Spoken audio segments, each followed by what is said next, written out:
नमस्कार मंडळी सध्या कॉक्रोच पार्टीची चर्चा आहे। हे कॉक्रोच काही सर्वसामान्य नाहीत। हे एमपीसी केलेले कॉक्रोच आहेत, यूपीएससी केलेले कॉक्रोच आहेत, नीटची आणि जेईची परीक्षा करणारे कॉक्रोच आहेत। आणि हे कॉक्रोच थांबणार नाहीत।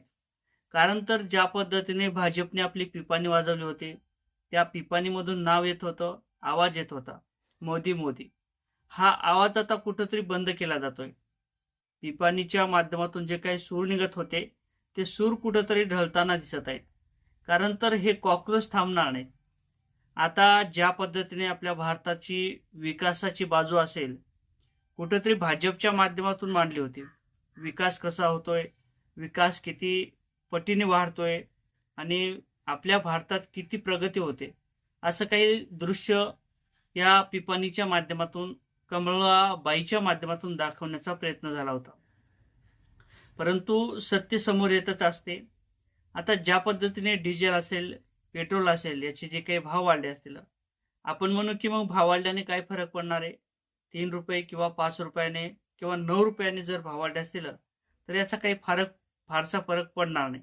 परंतु फरक पडतो। आज जे काही कॉक्रोच असतील ते अनेक ठिकाणी शिकायला आहेत, अनेक ठिकाणी कॉलेज आहेत, अनेक ठिकाणी मेस असतील किंवा हॉस्टेल असतील।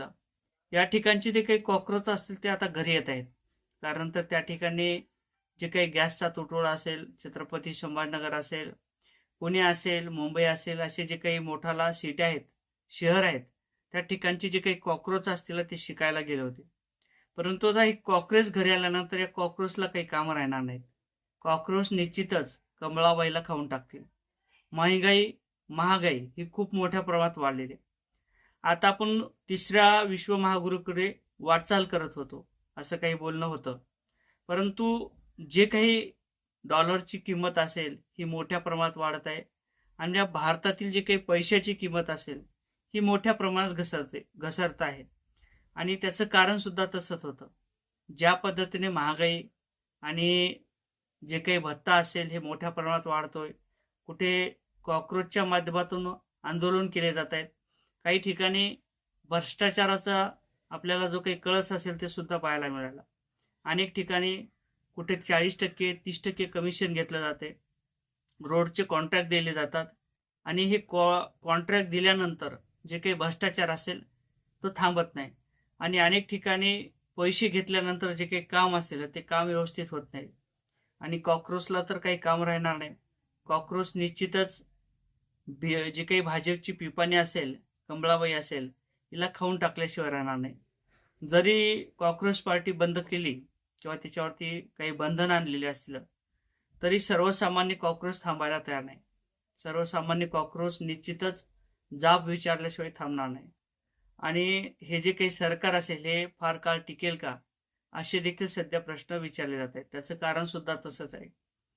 ज्या पद्धतीने राज्य सरकार आणि केंद्र सरकार डिझेल पेट्रोल मागवते आणि एकीकडे ज्या टायमाला डिझेल पेट्रोलचे भाव कमी असताना सुद्धा त्याचे कमी भाव केले नव्हते, त्या ठिकाणी डिझेल पेट्रोलच्या जे काही कंपन्या असतील, जे काही मालक असतील, जे काही फिल्टर करणाऱ्या कंपन्या असतील, त्याला मोठ्या प्रमाणात फायदा झाला होता।